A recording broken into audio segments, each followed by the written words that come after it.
What's up, guys? It's your boy Houston Rocket, the Texas Raw Guy, back with another review and strain lure. Today I'm going to be going over some Coochie Runtz. I had the bag out. I must have put it up or I done something with it because I don't know what I done. But I used to have, or I still do have, and I just don't know exactly. Wait. Let me see if it's over here.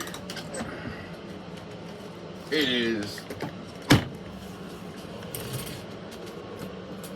the Coochie Runtz bags. These are not legitimate. I don't know if it's authentic. I just know this is a bag that I got previously with some Coochie Runtz in it. The stuff that I'm getting actually showed genetics on the bag versus getting that. So I believe more so that this is Coochie Runtz, more so than I did at the time. However, after smoking both the one that came in the bag and the one that just came labeled as, they reminded me of each other. They were similar. They were very, very similar. So I would believe now at this point that I probably had Coochie Runtz both times. And I'm going to do some lure before we even light this bad boy up. I'm going to go ahead and pull it up on Leafly.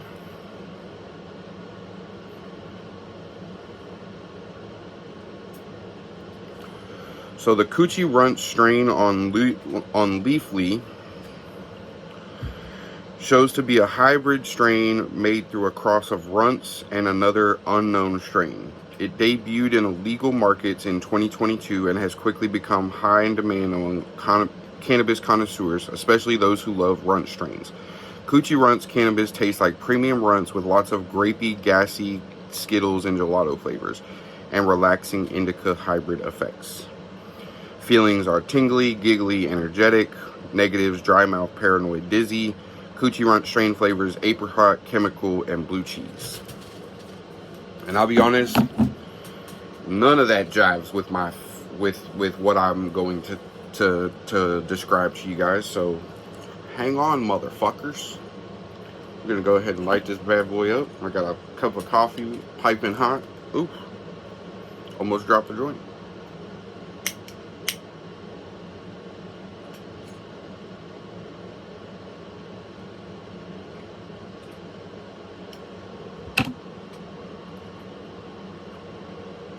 And unlike yesterday, you guys will likely see me finish this whole joint because this is a 1 1/4 with the raw ethereal.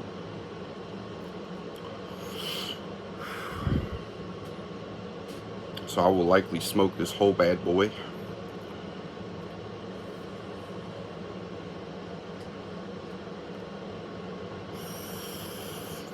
So right off the bat, about the only thing that I would say that Leafly had similar, that I can say that I can recognize in this strain, is the grape. Okay, that's about the only thing that Leafly said that I could be like, you know, there is a little grape flavor to this. The majority of it though is going to be like that gassy grape citrusy kind of effect. Where it was coming with the whole having gelato flavors, I have no fucking clue, because I really don't catch any sort of gelato flavors off of this whatsoever.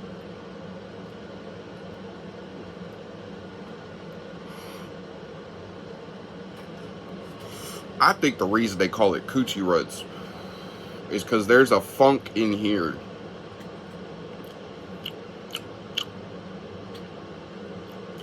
And when you get it on your tongue,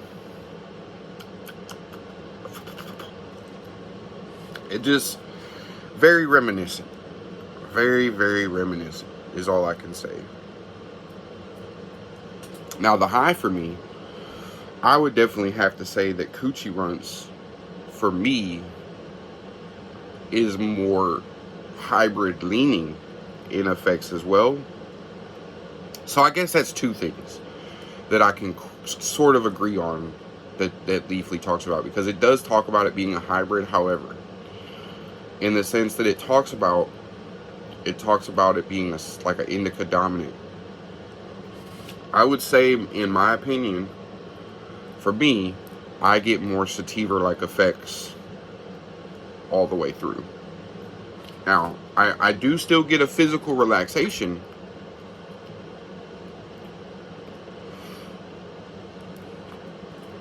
but coupled with the head high that I get, definitely feels like the head high is the predominant effect. I'll take me a sip of coffee.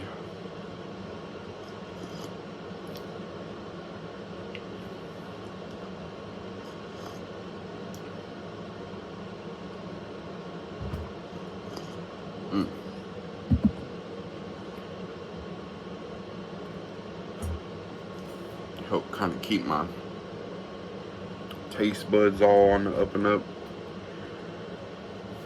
If you're ever having a hard time tasting your bud, definitely drink a cup of coffee in between. Man, those little sips of coffee, even if you put creamer and sugar in it, you're still it's gonna kind of cleanse your palate in between those rips to where you get a much more refined taste with your taste buds every time that you take a sip off of that coffee.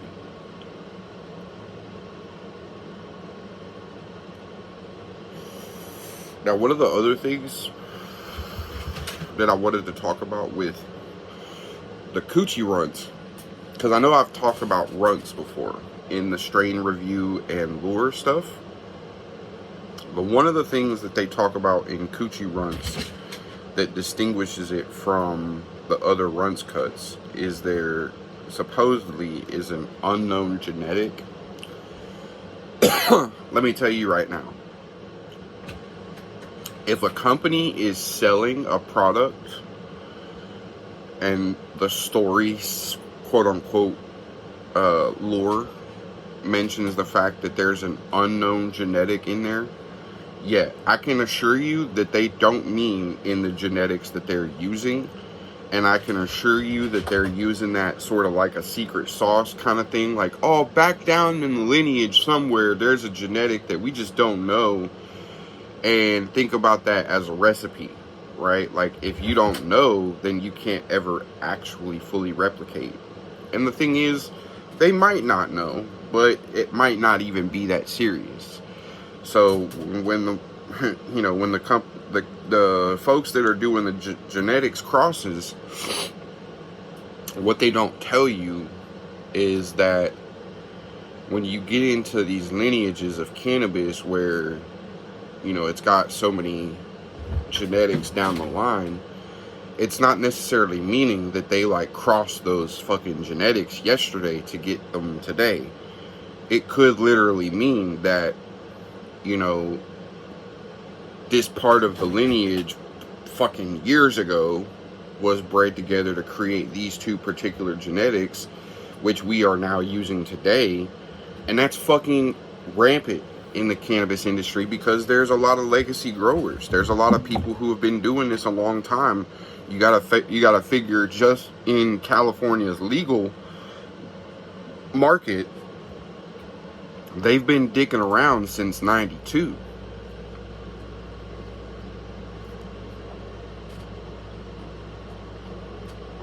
That's not including the families who were probably likely doing it before then.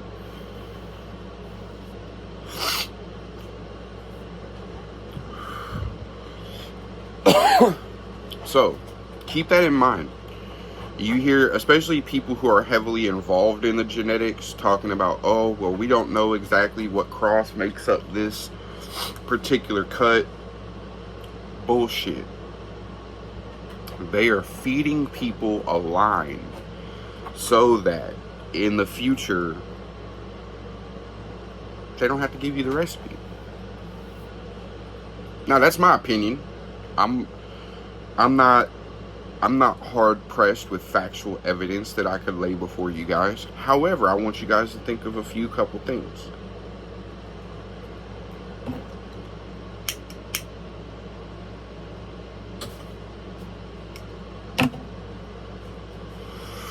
How could it be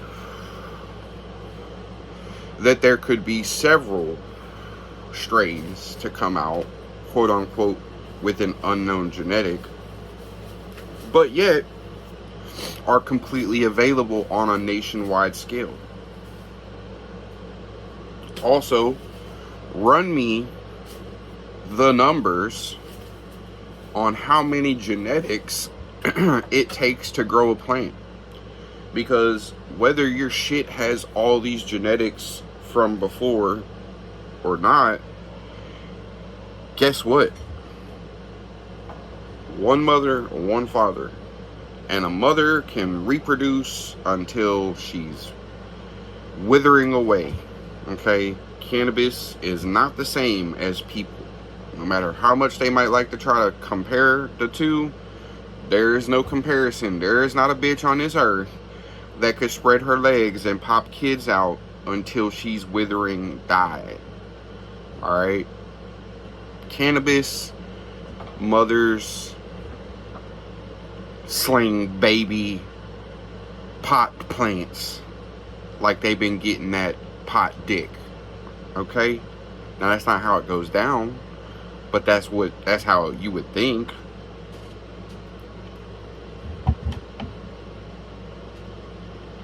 The other thing I want you to think of, what other benefit would it be to mention an unknown genetic than to keep a part of it secretive?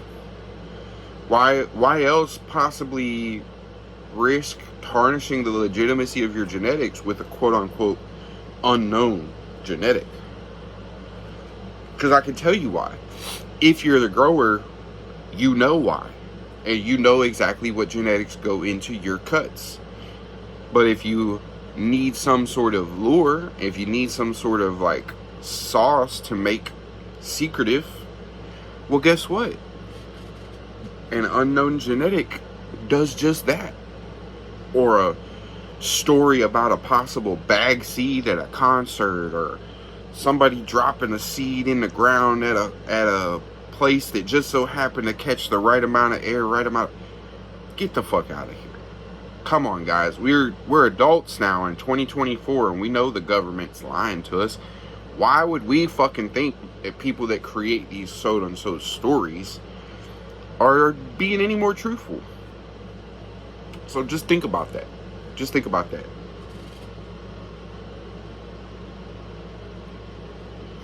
And in the closing, while I'm finishing up this last little bit of this joint,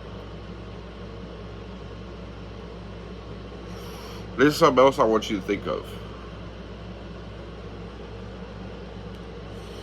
How is it that with an unknown genetic, quote unquote, they would be able to get something to tie in flavor wise as close to all the things that they can mention with Coochie Runtz?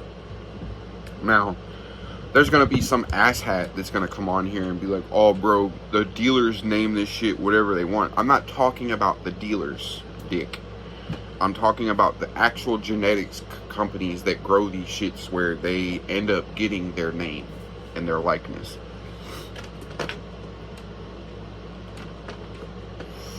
If you really think that those people are missing a genetic, by the time they've got it reproduced so much that they can sell it to you, you are retarded. And that's coming from somebody with mental illness, mental handicaps, all kinds of mental, okay? You're a fucking retard.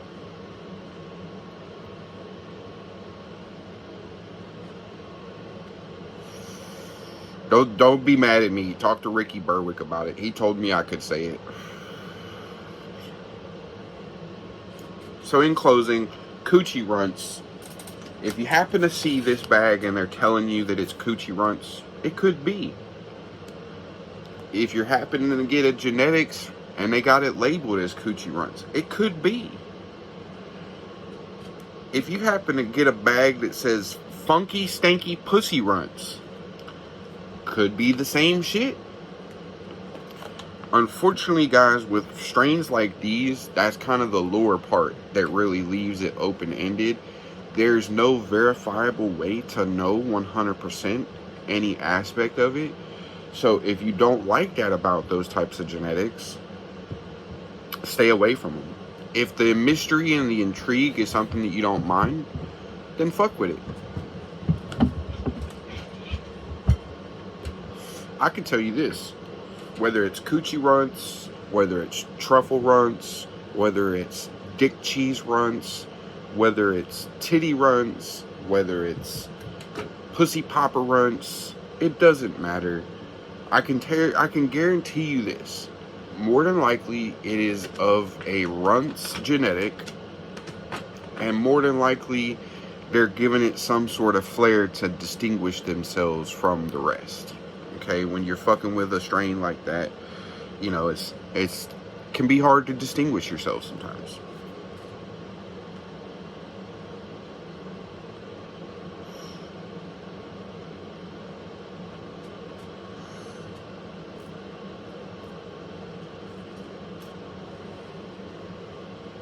Hope you guys enjoy.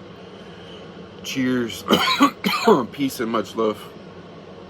Y'all stay tuned for more.